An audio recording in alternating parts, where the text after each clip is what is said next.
Espérons que ça se passe bien. Les 4 pneumatiques sont changés. Un petit peu de problème, mais ça va, c'est bon, ça repart.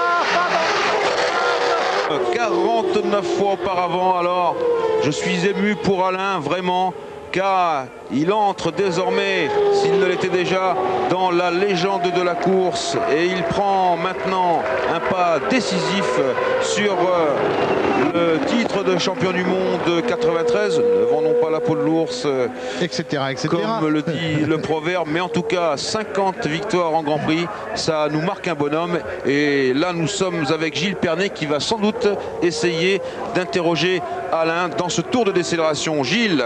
Oui, attendez un petit moment, on attend le hockey là, des ingénieurs de chez Williams qui viennent de lui dire en anglais bravo Alain.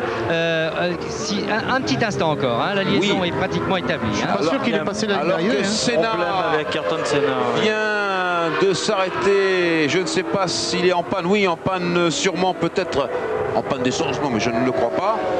Alors que pour l'instant c'est un Prost de Schumacher. On attend sur notre computer Olivetti, qu'advient-il d'Ayrton Senna? Montera-t-il sur la 3e marche du podium? Non, je crois pas. En principe, si. But where is Senna? En principe, écoutez, si ceux qui étaient devant lui étaient à un tour, eh bien Ayrton sera 3e. Dans le cas contraire, eh bien il perd cette 3e place. Alors que je surveille également Gilles Pernet, bien le 3e et Ricardo Patrese qui nous fait 2 Benetton Ford sur le podium, le 4e est Herbert. Et voilà Senna, et bien Senna qui arrive.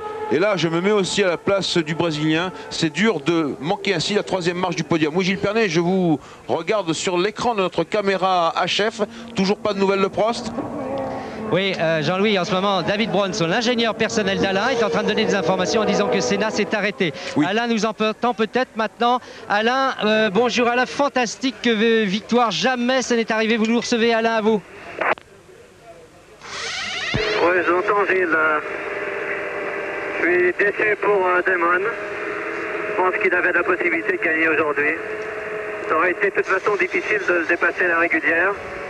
On a fait une course qu'on ne pensait même pas faire, c'est-à-dire attaquer à 100% du début jusqu'à la fin.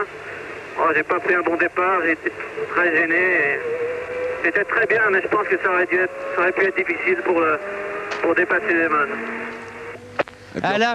Et jouer au jeu des circuits avec elle et Sega.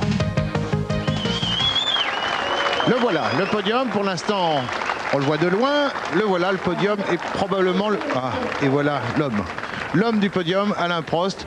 Pour probablement, peut-être pas sa plus belle victoire, j'en sais rien, mais en tout cas celle dont il se souviendra longtemps, la 50e, on vous l'a assez dit. Cette victoire est absolument historique, devant donc les 2 boys de l'écurie Benetton, à savoir Schumacher et Ricardo Patrese. Hymne peut-être, et s'il n'y a pas d'hymne, on ira chez Pierre Van Vliet qui a quelqu'un à faire parler, me semble-t-il. Oui, en attendant le God Save the Queen pour l'écurie Williams. Pierre, oui, on va attendre un petit instant. Voilà, Prost, salut. Pierre, non, Bernard Dudot est déjà reparti pour d'autres félicitations, je le comprends.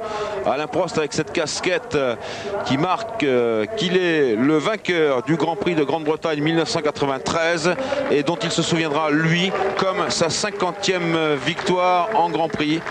Alors que nous avons vécu ce moment ici avec le prince Michael de Kent et que Michael Schumacher, lui, est en 2e position à 7 secondes de Prost. Et le 3e est Ricardo Patrese, 4e Herbert, 5e Senna qui est tombé en panne, on l'a vu au dernier moment. Le 6e Warwick qui marque un point. Et voilà Michael Schumacher, lui, qui fait plaisir parce qu'il est toujours heureux de gagner. Et puis le 3e est Ricardo Patrese, le vétéran avec 249 Grands Prix à son actif. Alors que Pierre Van Vliet est avec tous les mécaniciens, les ingénieurs motoristes, pardonnez-moi, de l'écurie